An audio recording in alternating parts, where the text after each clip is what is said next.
Good night. We are live just after the concert that Ravi Coltraine just gave with McCoy Tyner. Thanks again. Thanks a lot for this great concert. It was very special. It was very moving in Wolfisheim, Wolfi Jazz. Earlier on this afternoon, we talked about, in the masterclass that you gave to children, we talked about creativity. Yes. We started to tackle the subject. So how would you describe your creative process, Ravi? Well, you know, for me, jazz is a great vehicle for expression, you know? Yes. Jazz is not only this very large history of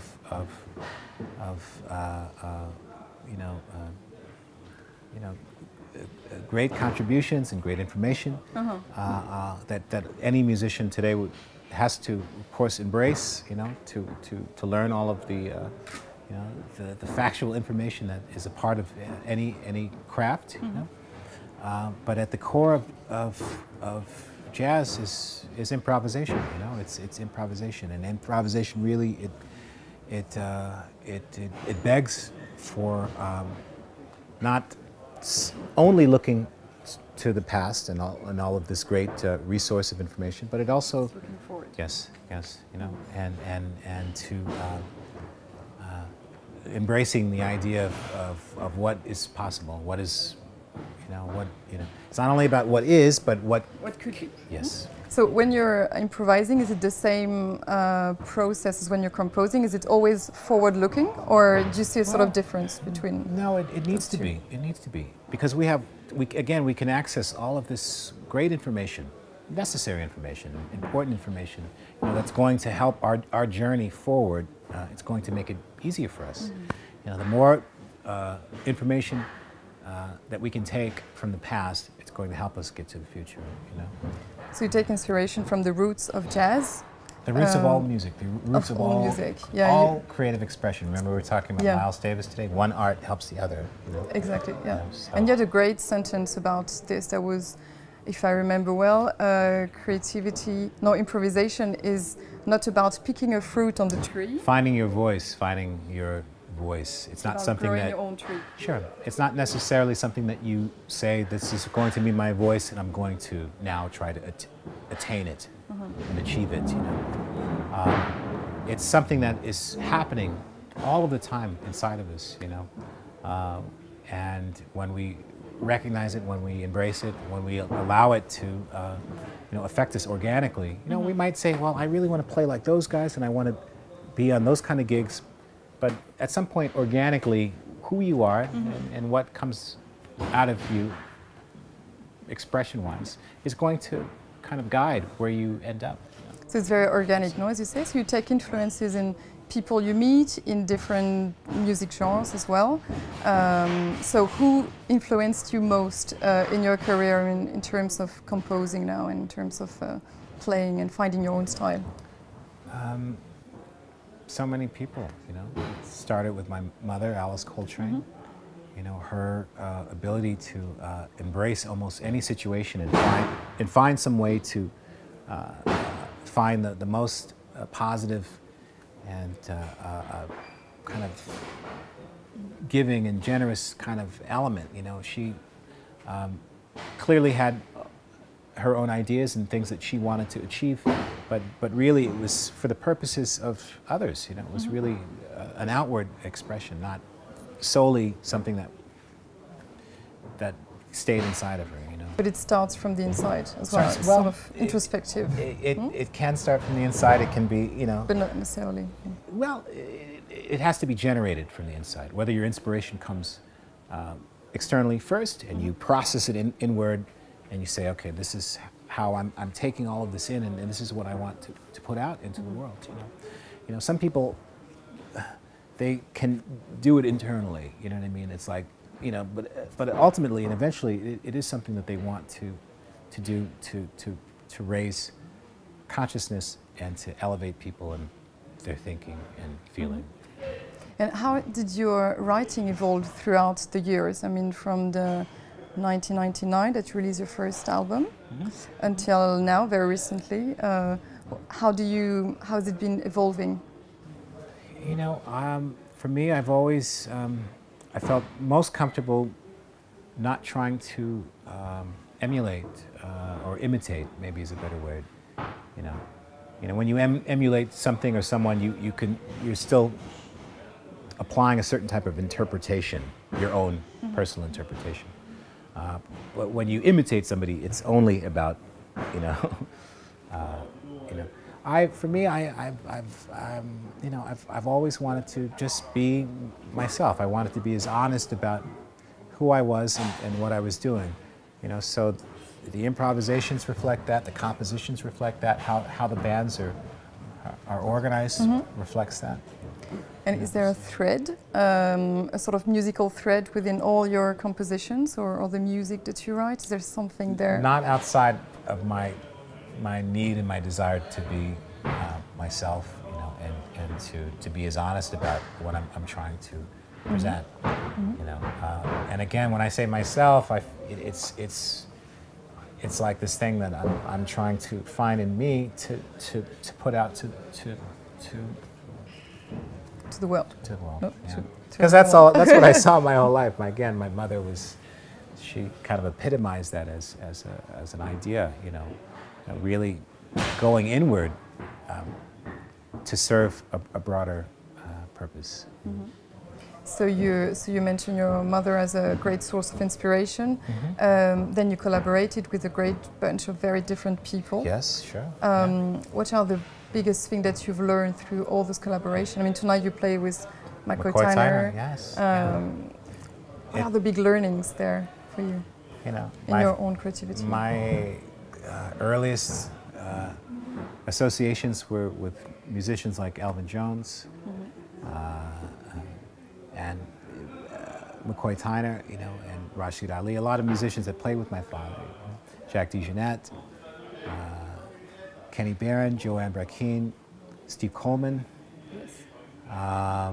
And these were all people who had a very broad understanding of the past, you know, but they were most concerned with the present and the future. So they were updating, let's say, the roots to the present. I wouldn't even say updating. I think just having an awareness, you know, that we can learn throughout our lifetimes because of this great wealth of information that came before us.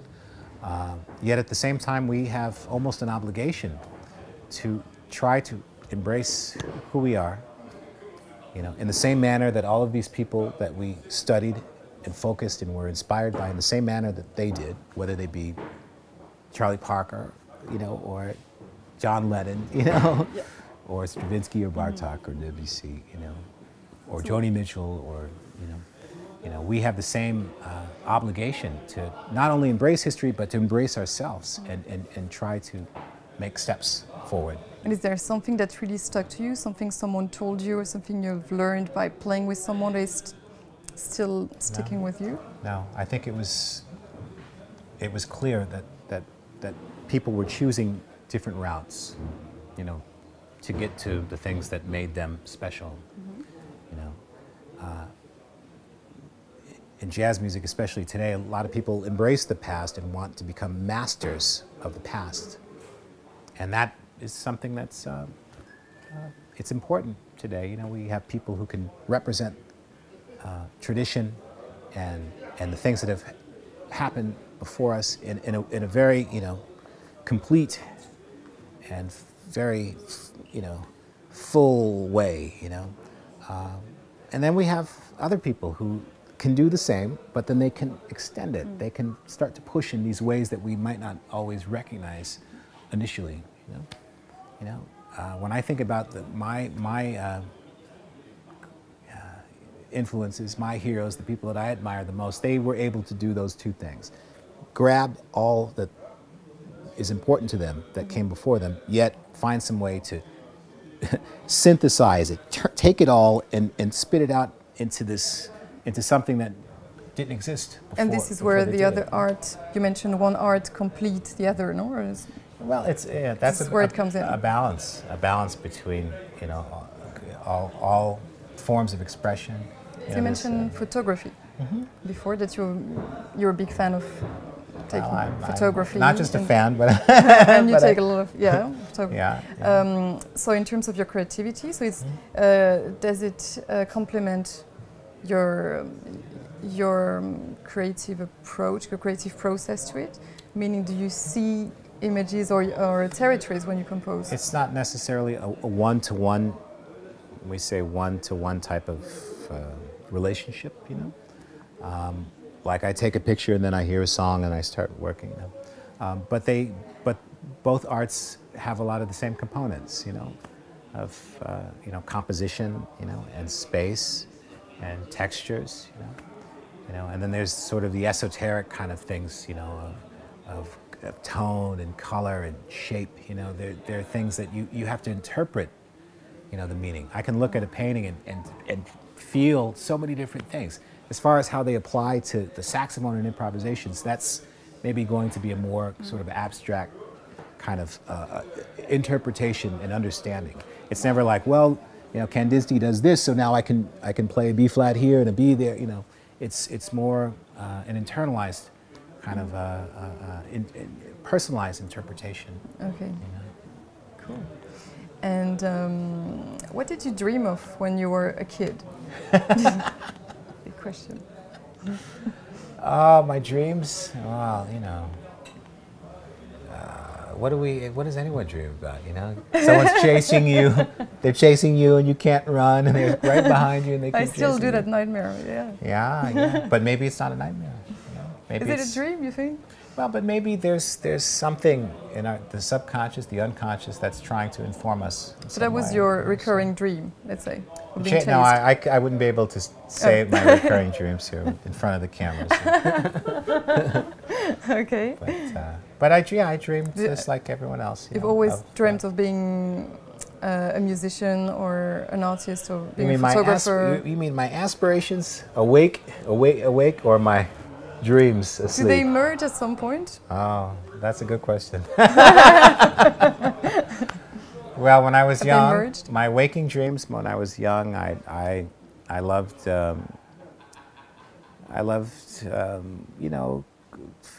quirky things like film scores and building the model planes that with a wingspan like that, you have the remote control and you throw it.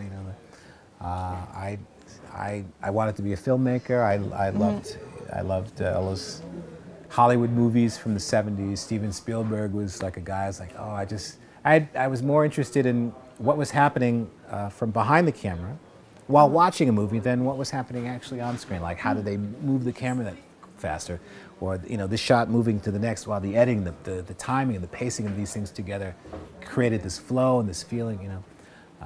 I dreamed about meeting John Williams when I was a kid. I wanted to meet him just to tell him how much I loved his film scores and that I could sing all the parts to any score that he'd written. I was a bit of a nerdy kid, So. Okay. And what do you dream of now that you can say? Oh well, I mean, you're at you're night living your dreams, dream, those dreams, aren't you? Understanding more of what's happening on the inside. Sorry, I'll say that again. It was probably a big. I've had some dreams lately where I haven't been reacting in the dream in the same way that I would normally react. Like I'm feeling a different type of comfort in my dreams. Like. I had a dream where there was something happening that was very embarrassing, and I won't tell you what it was. Now we want to know. And I was in a public place, and normally the dream would create anxiety, like, but more recently now I'm, in this dream, and I noticed it in the dream. I noticed it as in the dream that I had a different